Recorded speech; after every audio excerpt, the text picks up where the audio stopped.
The diner was humming with its usual late-night crowd, the clatter of plates and the hiss of coffee machines creating a familiar, comforting chaos.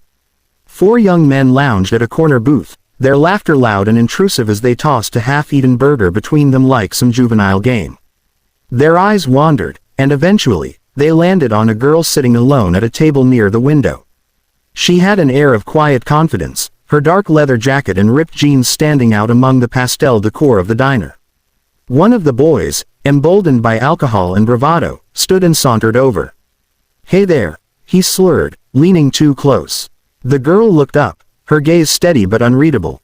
"You got a problem?" she asked, her voice calm, yet firm. The boy laughed, ignoring her, and in a reckless, foolish gesture, he yanked at her jacket. The leather didn't give easily, and in a moment of chaos, it ripped across the chest, leaving her shirt shredded. Gasps echoed through the diner. Patrons froze, their eyes darting from the scene to the girl's expression, trying to understand if she was about to scream or flee. But she didn't. She rose slowly, her movements deliberate, the air around her suddenly sharp, dangerous. "You just made a very bad mistake," she said, her voice like ice wrapped around steel.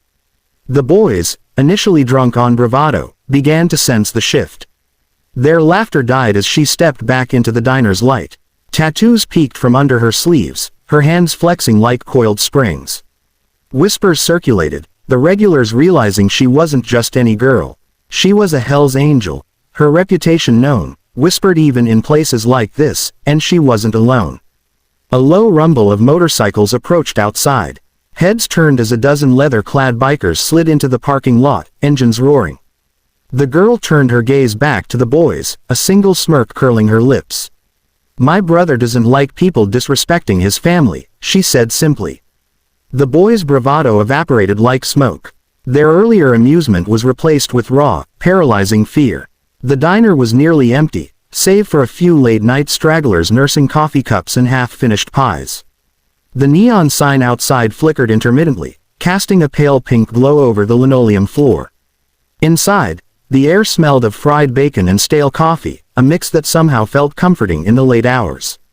The 4 young men at the corner booth passed a burger between them like a game, each bite punctuated with jeers and crude jokes. Across the room, the girl sat alone by the window, the soft hum of the fluorescent light above barely touching the dark strands of her hair. She didn't flinch at the boys' laughter or their glances, though they were persistent.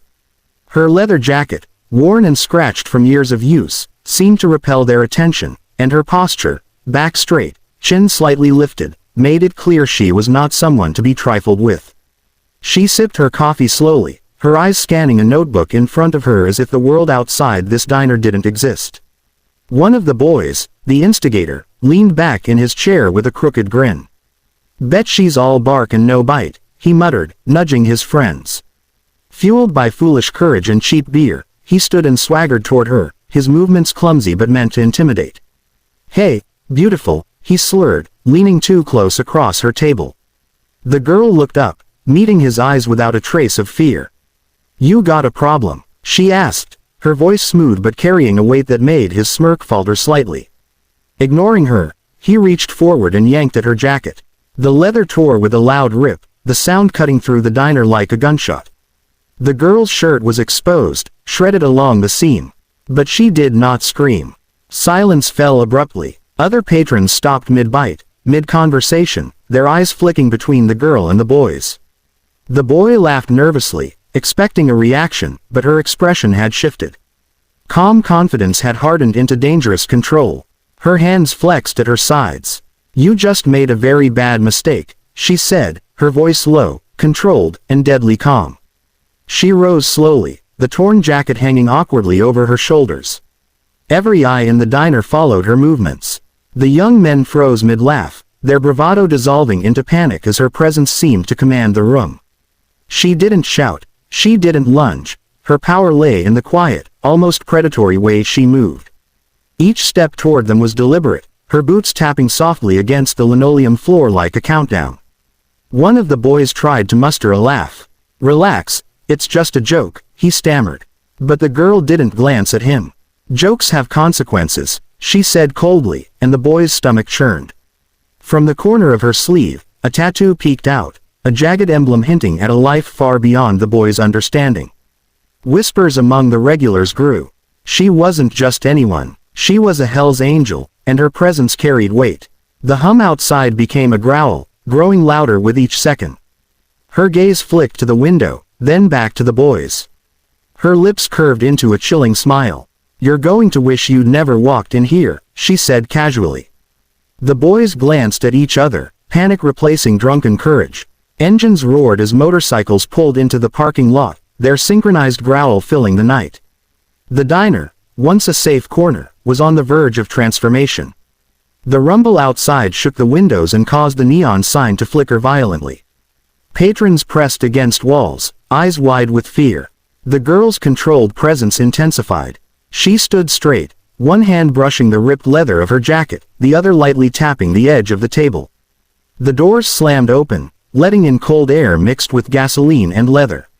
A dozen motorcycles roared into the parking lot, engines growling like a single living creature.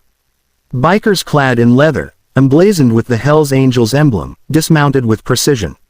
They circled the diner, boots thudding on the pavement, exuding raw danger. The girl stepped closer to the boys. "Meet my brothers. They don't like people disrespecting family," she said. The young men's bravado had vanished. One tried to step back, but the girl's gaze pinned him in place. The other three froze, mouths opening and closing in futile attempts at excuses. The diner seemed to shrink, the growl of engines filling every corner. Her brother's presence reinforced the unspoken message: they were untouchable. The girl adjusted her jacket, smirk curling over her lips as she watched the boys. "Last chance," she warned. The boys glanced at each other, panic written across their faces. They bolted toward the door, not daring to look back, their footsteps drowned out by the motorcycles' roar. Once they were gone, the girl scanned the diner, letting her gaze sweep across the patrons. Some stared in awe, others in fear, but all understood that something extraordinary had just happened. She tugged her ripped jacket into place, a small sigh of relief escaping her lips. Her brothers joined her, their silent presence reinforcing the unspoken truth: this family was untouchable. The diner slowly returned to its rhythm, the neon glow softening, coffee pots hissing once again, but the air remained thick with tension.